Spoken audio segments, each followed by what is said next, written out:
Inniswil Ministries International presents Midweek Message. Hi, family. Well, today, family, we're going to talk about delineation. And that means kind of gatekeeping or separating things that are just Black American or foundational Black American. And by foundational Black American, I mean Americans whose families go back to before America was America or when America was just becoming America. We had free and enslaved Black people in America making history. And we're proud of that history. See, we were taught that we were slaves and that's it. And as far as everybody else in the world is concerned, as long as we think that way, we're good. Let me get some light on this. This is my second time taping because my mic died. And so, yeah. Ooh, that's kind of bright. Bright light. Okay, so. But we know that we are so much more and so much greater than that.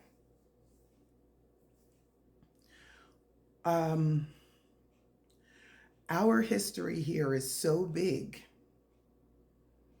that we're not going to allow you to just take everything back to Africa. We're not going to do that. And I know in the countries where you're from, you never had to celebrate Black history because everybody was Black. Everybody around you was Black. But here, everybody around us isn't Black. And we have to be reminded of who we are and how far we've come, of the great things that we built that have been destroyed and built again.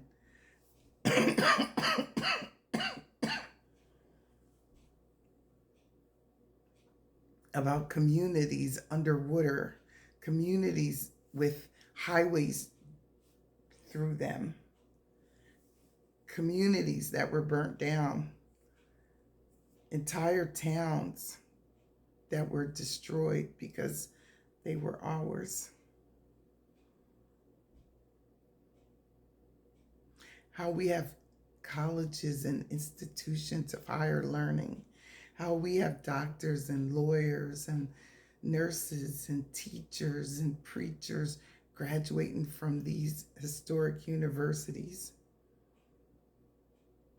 How our, even just like how our bands play, like that is taken off all over the world. Like people are noticing just because of social media all over the world.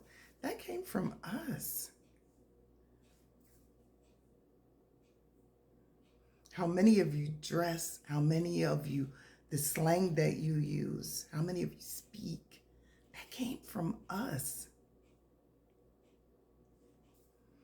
We're gatekeeping stuff. No, you can't come in and hijack Black History Month. It's ours. I don't think you understand how hurtful it is to see something so special as Essence Fest. It was an annual Black tradition. Good music, good people, good weekend. Celebrating something positive.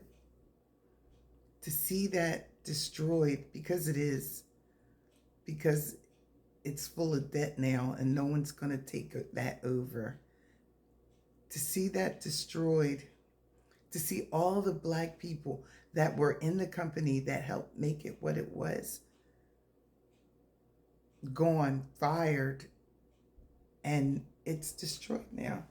I don't think it can come back. And I don't even know if people will support it if it does, if Black Americans will support it if it does. Essence Fest was an institution, and to see it gone is so sad, but it's a lesson learned. That if we want our cultural institutions. We can't let vultures come in and buy them all up and try to make money off of us whilst destroying something that Black America built.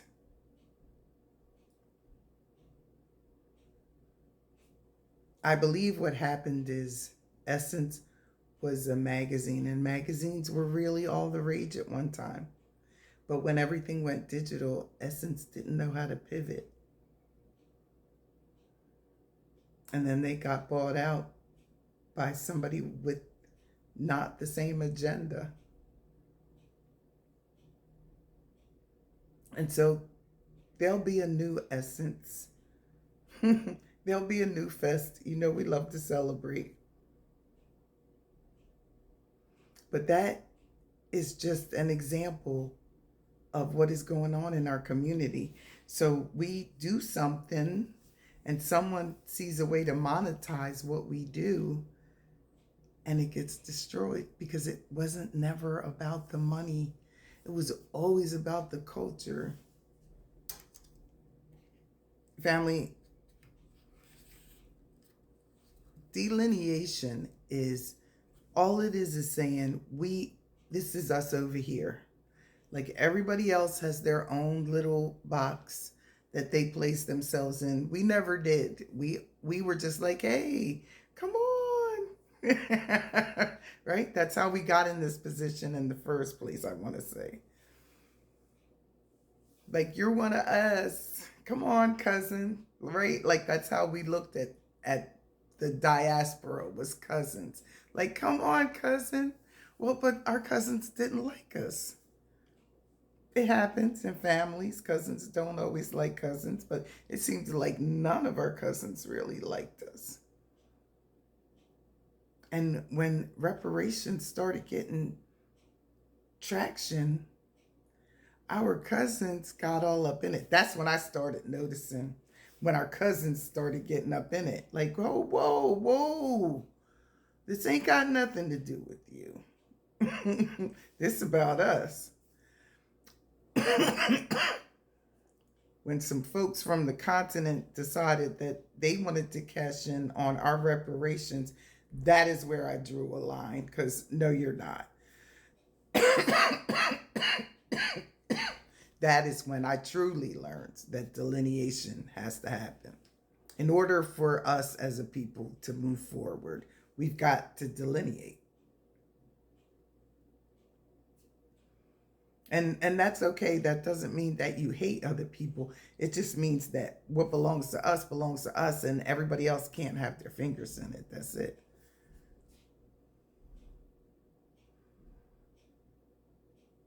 We can't allow. So if you look at the people that are supposed to be representing us politically, when we voted for that person and what they had to offer. But what happens is that people of different communities come in, and just because they look black doesn't mean they aren't Black American, and therefore they voted for things for their community. Meanwhile, our community starved. And so, family, we've got to choose better when we vote.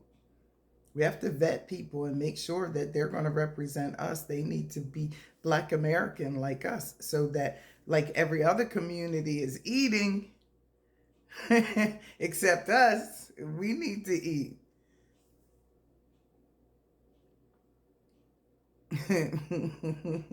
We need to eat.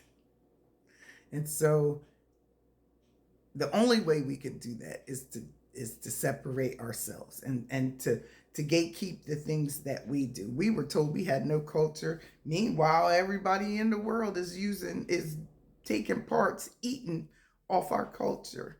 We were told that we're slaves, and I was told I'm not even Black. You don't get to tell us who we are. We tell you who we are, and we're FBA. Join us again next time when Ennis Will Ministries International presents Midweek Message. Bye.